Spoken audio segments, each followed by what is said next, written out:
ഒരു സ്പെഷ്യൽ ചമ്മന്തിയാണ് ഞാൻ ഉണ്ടാക്കുന്നത്. മാങ്ങ ഇഞ്ചി, മാങ്ങയുടെ സ്മെല്ലുള്ള ഇഞ്ചി, അതെല്ലാവർക്കും അറിയാൻ പറ്റും. ഇതാണത്.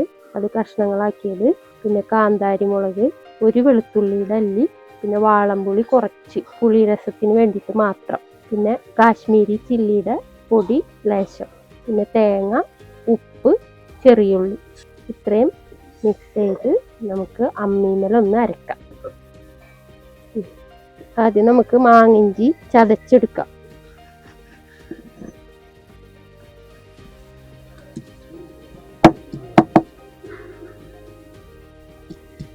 മുളകിട്ട് അരച്ചു കൊടുക്കാം.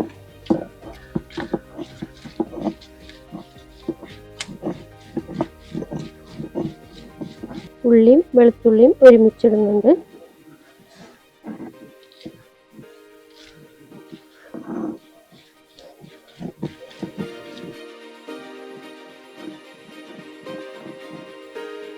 നമുക്ക് വീണ്ടും ഇങ്ങോട്ട് നീക്കി വെച്ചിട്ട് തേങ്ങയും മുളകും ഉപ്പും ഇട്ട് കൊടുക്കും.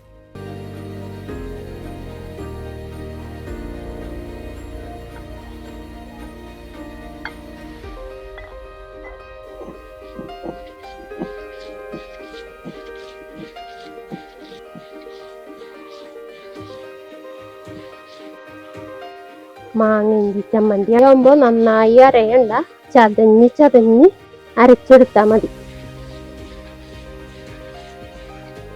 നമ്മൾ വാളംപുളിയും ഇതിലേക്ക് ചേർത്ത് അരക്കണം.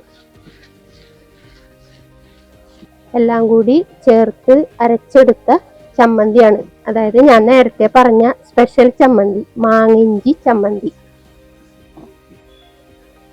ചമ്മന്തി റെഡിയായി. ഇനി നമുക്കിതിൽ അമ്മിൽ നിന്ന് എടുത്ത് ഒരു ബൗളിലേക്ക് മാറ്റാം.